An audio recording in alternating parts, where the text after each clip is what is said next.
Good morning everyone. आज हम एक छोटे से टॉपिक क्लॉज के बारे में आपको बताएंगे कि क्लॉज किसे कहते हैं, होता क्या है। क्योंकि अक्सर जब हम कोई ग्रामर का टॉपिक पढ़ते हैं तो इस बात को लेकर हमारे मन में कन्फ्यूज़न रहती है, या कोई टीचर आपको समझाते हैं, कोई रूल समझाते हैं तो वहाँ भी आप थोड़ा कन्फ्यूज जाते हैं कि क्लॉज होता क्या है, उसकी पहचान करने में आपको दिक्कत होती है। तो उस क्लॉज के बारे में आपको हम बता रहे हैं। क्लॉज, जिसे आपने हिंदी में लिखा हुआ है कि क्लॉज का मतलब होता है उपवाक्य, और उपवाक्य क्लॉज यानी वाक्य का वह भाग, मेरी बात को ध्यान से सुनिएगा और समझिएगा, वाक्य का वह भाग जो अपने आप में पूरा अर्थ रखता हो, वाक्य का वह भाग जो अपने आप में पूरा अर्थ रखता हो तथा जिसमें सब्जेक्ट और प्रेडिकेट भाग विद्यमान हो, उसी भाग को हम क्लॉज कहते हैं। फॉर एग्जाम्पल, अगर हम एक सेंटेंस यहां लिखते हैं, आई वॉज इल, मैं बीमार था, so I could not go, I couldn't go, मैं बीमार था इसलिए मैं नहीं जा सका, मैं बीमार था मैं नहीं इसलिए मैं नहीं जा सका। ये पूरा का पूरा एक सेंटेंस है। क्लॉज बताने से पहले एक छोटी सी पूर्व की जानकारी मैं आपको बता दूं कि अंग्रेजी की शुरुआत, यानी अंग्रेजी शिक्षा की शुरुआत जो होती है वो लेटर से होती है, यानी ए से जेड जो लेटर होते हैं अल्फाबेट, उनसे होती है। फिर इस अल्फाबेट से मिलकर के वर्ड्स बनते हैं, यानी शब्द का निर्माण होता है। इन शब्दों से मिलकर के फ्रेज यानी वाक्यांश का निर्माण होता है। वाक्यांश क्या होते हैं वो दूसरी वीडियो में दिया हुआ है, आप उसका अध्ययन कर सकते हैं। तो पहले आते हैं लेटर, उसके बाद आते हैं वर्ड्स, फिर उसके बाद आते हैं फ्रेज, और फ्रेज से मिलकर के बनता है क्लॉज। तो कभी कंफ्यूज मत होइएगा फ्रेज और क्लॉज के बीच में। क्लॉज वाक्य का वह भाग होता है जो अपने आप में संपूर्ण अर्थ रखता है। अब आप यहां देख रहे होंगे, ये पूरा का पूरा वाक्य है, ये पूरा का पूरा एक सेंटेंस है। इस सेंटेंस में आई वॉज इल, मैं बीमार था, यह अपने आप में पूरा अर्थ रखता है। मैं नहीं जा सका, यह भी अपने आप में पूरा अर्थ रखता है।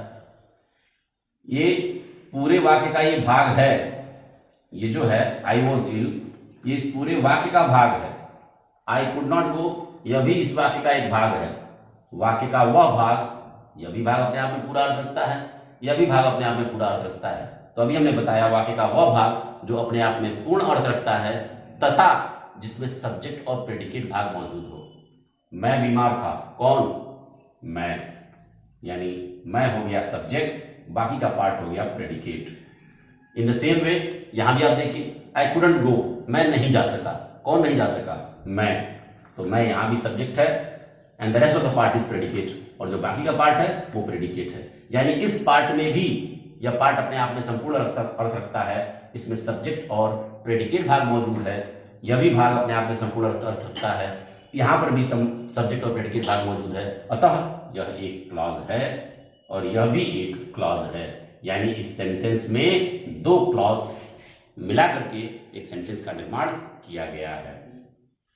इसी तरह से एक और एग्जांपल मैं आपको समझाता हूं। अगर हम एक लिख देते हैं,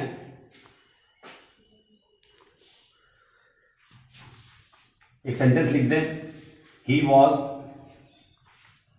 week, so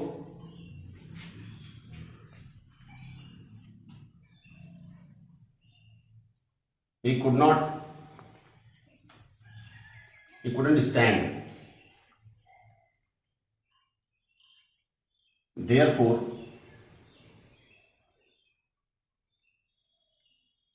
he fell down। यहां आप देख रहे होंगे पूरा पूरा एक सेंटेंस दिया हुआ है। तो ये पूरे के पूरे इस सेंटेंस में वह कमजोर था इसलिए वो खड़ा नहीं हो सकता था, इसलिए वो गिर गया या गिर पड़ा।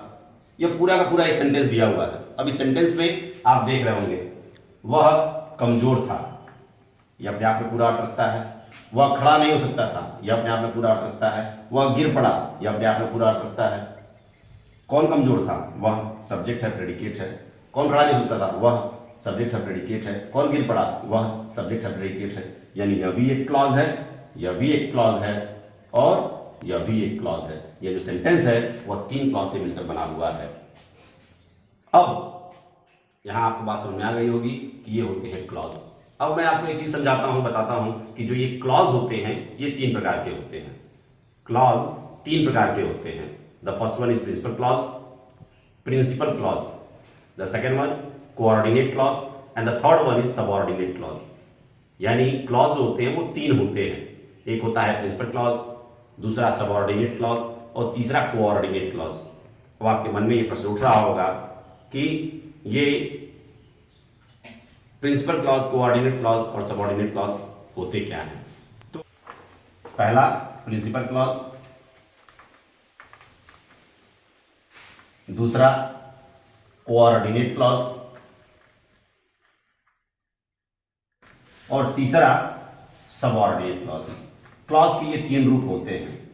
अब ये क्या होते हैं, इन्हें आप पहचानते कैसे हैं, तो मैं आपको पहचान भी करा दे रहा हूं। यहां पर कभी भी कोई क्लॉज देखिएगा, जैसा इससे पहले मैंने एग्जांपल में आपको बताया कि एक सेंटेंस में एक से अधिक क्लॉज थे, किसी में 2 था, किसी में 3 था, तो आखिर वो 3 क्लॉज थे कौन कौन से, उसमें कौन सा सबऑर्डिनेट था, कौन सा क्लॉज प्रिंसिपल था, कौन सा क्लॉज सबऑर्डिनेट कोऑर्डिनेट था, ये आप कैसे पहचानेंगे।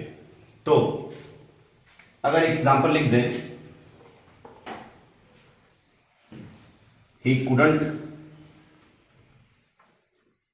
अटेंड द मीटिंग, वह सभा में सम्मिलित नहीं हो सका बिकॉज ही वॉज बिजी, क्योंकि वह व्यस्त था। यह एक पूरा सेंटेंस लिखा हुआ है। अब आप यहां देख रहे होंगे वह सभा में सम्मिलित नहीं हो सका, यह अपने आप में पूरा अर्थ रखता है। वह व्यस्त था, यह अपने आप में पूरा अर्थ रखता है। अब वह सभा में सम्मिलित नहीं हो सका, कौन, यहां भी सब्जेक्ट है, प्रेडिकेट है। वह व्यस्त था, कौन, वह, यह हो गया सब्जेक्ट और यह हो गया प्रेडिकेट। यानी इसमें भी सब्जेक्ट और प्रेडिकेट भाग है, इसमें भी सब्जेक्ट और प्रेडिकेट भाग है। यानी यह भी एक क्लॉज है और यह भी एक क्लॉज है। तो ये 2 क्लॉज से मिलकर सेंटेंस का निर्माण किया गया है।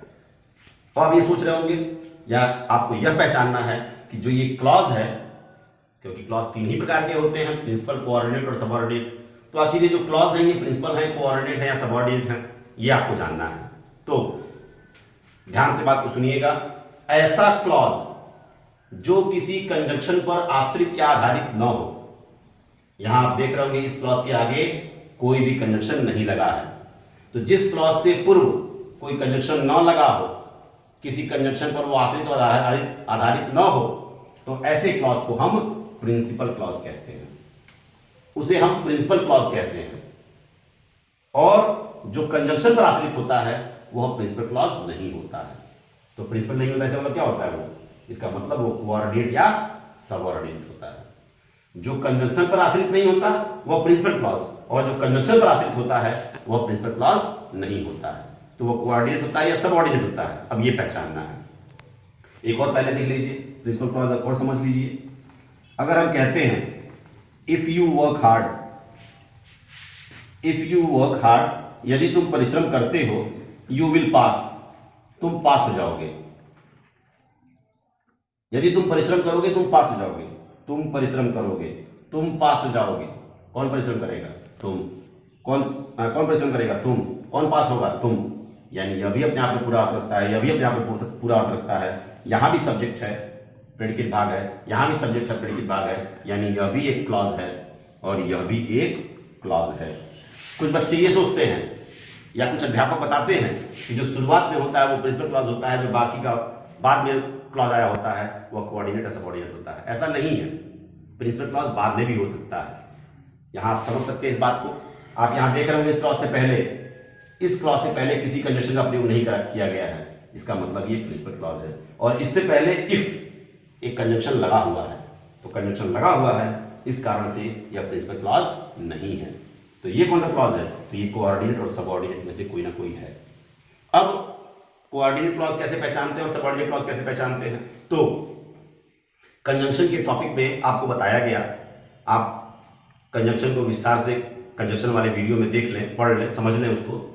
जितने भी कंजंक्शन होते हैं, जो भी कंजंक्शन आप जानते हैं, चाहे वो एंड हो, बट हो, बिकॉज हो, जो भी हो, जितने भी कंजंक्शन होते हैं वो कंजंक्शन 2 ही प्रकार के हो सकते हैं, या तो वो कोऑर्डिनेट कंजंक्शन होते हैं या सबऑर्डिनेट कंजंक्शन होते हैं। तो अगर पहले ये जान लीजिए कि कौन सा कंजक्शन कोऑर्डिनेट कंजक्शन होता है, कौन सा कंजक्शन सबऑर्डिनेट कंजक्शन होता है, ये आपको जानना होगा।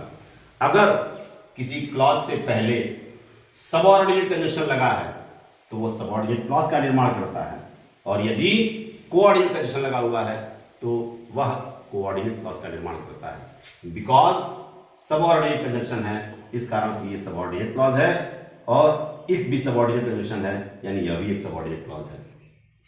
जबकि आई मेट ए मैन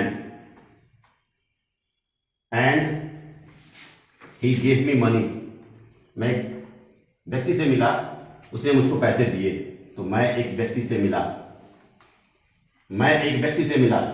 अपने आप में पूरा अर्थ रखता है। उसने मुझको पैसे दिए, अपने आप में पूरा अर्थ रखता है। यह भी एक क्लॉज है, इसमें भी सब्जेक्ट है, यानी यह भी एक क्लॉज है, एक क्लॉज है। अब आप यहां देख रहे होंगे इस क्लॉज से पहले कंडीशन लगा है, जबकि इससे पहले कंडीशन नहीं लगा है। कंडीशन नहीं लगा है तो ये हो गया प्रिंसिपल क्लॉज। इसे कंडीशन लगा हुआ है तो ये प्रिंसिपल नहीं है बल्कि कोऑर्डिनेट और सबऑर्डिनेट है। अब ये पहचानिए कि जो लगा हुआ कंजंक्शन है वो कोऑर्डिनेट है या सबऑर्डिनेट है। एंड जो होता है वह कोऑर्डिनेट कंजंक्शन होता है, इस कारण से जो क्लॉज बना हुआ है वह कोऑर्डिनेट क्लॉज कहा जाता है।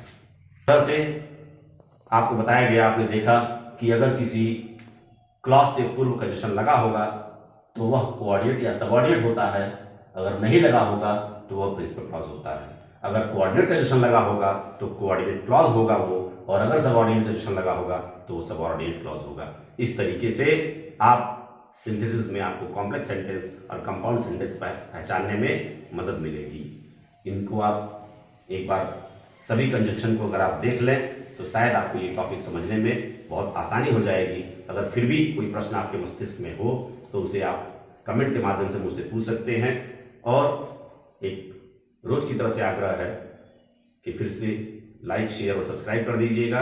आपका दिन शुभ हो। Have a nice day.